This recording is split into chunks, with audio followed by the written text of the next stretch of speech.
नमस्कार दोस्तों और स्वागत है। आज हम एक ऐसे टूल के बारे में बात करने वाले हैं जो बनाने और घड़ने की दुनिया की कह सकते हैं कि बिल्कुल बुनियाद है। Drilling machine. ये सिर्फ कोई औजार नहीं है, ये असल में आइडियाज़ को हकीकत में बदलने की ताकत है, चाहे वो घर का कोई छोटा मोटा प्रोजेक्ट हो या फिर कोई बहुत बड़ा इंडस्ट्रियल स्ट्रक्चर। तो चलिए एक सवाल से शुरू करते हैं। कभी सोचा है कि एक बहुत बड़ी आसमान छूती इमारत और हमारे घर की दीवार पर टंगे एक छोटे से पिक्चर फ्रेम में आखिर क्या चीज कॉमन हो सकती है? जवाब है एकदम सटीक, साफ सुथरे छेदों की जरूरत। और बस यहीं से हमारी आज की कहानी शुरू होती है। किसी भी ड्रिलिंग ऑपरेशन का जो आखिरी में लक्ष्य होता है वो बहुत ही सिंपल है, एक बिल्कुल परफेक्ट होल बनाना। चाहे वो लकड़ी का एक नरम सा टुकड़ा हो या फिर स्टील की कोई मोटी चादर, मकसद हमेशा एक ही रहता है, प्रिसिजन यानी कि सटीकता। लेकिन सवाल ये है कि ये परफेक्ट होल बनता कैसे है? ये सब कुछ एक बहुत ही कंट्रोल्ड, तेज रफ्तार वाले रोटेशन से शुरू होता है। तो अब हम क्या से कैसे की तरफ बढ़ रहे हैं और इस मशीन के अंदर की मैकेनिक्स को समझने की कोशिश करते हैं। ठीक है, तो अब वक्त है मशीन के अंदर झांकने का और उस मेन प्रिंसिपल को समझने का जो इस सारी ताकत को चलाता है। और यकीन मानिए, यह असल में बहुत ही सरल और शानदार है। ये जो पूरा प्रोसेस है ना, वो हैरान करने वाला सिंपल और असरदार है। सब कुछ बस 3 स्टेप्स में होता है। देखिए, सबसे पहले मोटर इलेक्ट्रिकल पावर को रोटेशनल मोशन यानी घूमने वाली गति में बदलती है। फिर ये पावर स्पिंडल में जाती है जो कि मशीन की मेन घूमने वाली रॉड है। और आखिर में स्पिंडल ड्रिल बिट को घुमाता है जो असल में कटाई का काम करता है। मतलब बिजली से लेकर मैकेनिकल कटिंग तक का एक सीधा और बहुत ही कारगर सफर। इसको समझने का एक और आसान तरीका भी है। सोचिए कि ये एक बहुत ही तेज रफ्तार से घूमने वाला लट्टू है जिसमें इतनी ताकत है कि वो ठोस से ठोस चीज को भी तराश सकता है। और दिलचस्प बात यह है कि यही एक सिंपल आइडिया कितनी अलग-अलग शक्लों में विकसित हुआ है जो हम आगे देखने वाले हैं। तो चलिए अब थोड़ा जूम आउट करते हैं।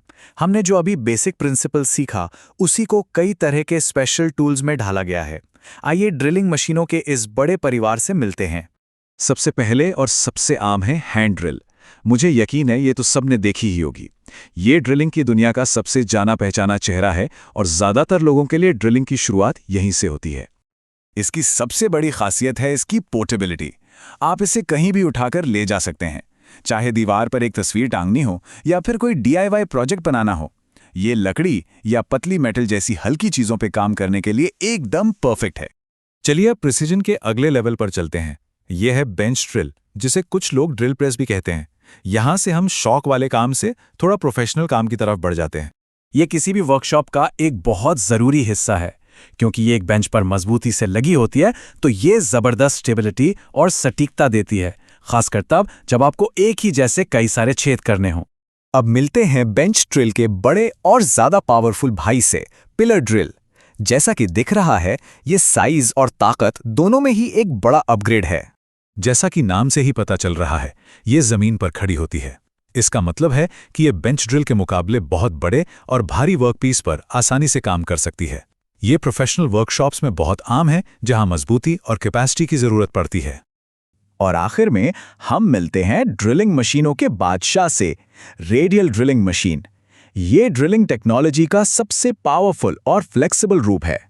इस मशीन की खास बात पता है क्या है? इसमें जिस चीज पर काम किया जा रहा है वो एक जगह स्थिर रहती है, बल्कि ड्रिल हेड खुद एक बड़ी सी आर्म पर घूमकर सही जगह पर छेद करता है। ये उन बहुत बड़े और भारी पुर्जों के लिए इस्तेमाल होती है जिन्हें हिलाना नामुमकिन सा होता है, जैसे कि बड़ी बड़ी मशीनों के हिस्से या जहाज़ों के पुर्जे। तो अब जब हमने इन मशीनों को देख लिया है तो एक आम सवाल मन में आता है कि भाई सही टूल कैसे चुने। चलिए दो सबसे कॉमन वर्कशॉप ड्रिल्स की आमने सामने तुलना करते हैं। ये टेबल सब कुछ साफ कर देती है। अगर एक छोटी वर्कशॉप है या DIY का शौक है और छोटे से मीडियम साइज के प्रोजेक्ट्स पर काम करना है तो बेंच ड्रिल सबसे बेहतरीन है। लेकिन अगर एक प्रोफेशनल दुकान है जहां बड़े और भारी टुकड़ों पर काम होता है तो फिर पिलर ड्रिल ही सही चुनाव है। तो बात सीधी सी है, चुनाव इस पर निर्भर करता है कि काम का साइज और स्केल क्या है।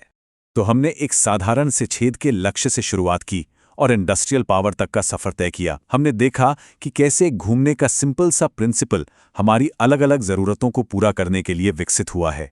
एक मामूली हैंड ड्रिल से लेकर एक विशाल रेडियल ड्रिल तक। ये समझ हमें ये सोचने पर मजबूर करती है कि इस बुनियादी लेकिन इतनी शक्तिशाली तकनीक का इस्तेमाल करके अगली अद्भुत चीज़ क्या बनाई जाएगी।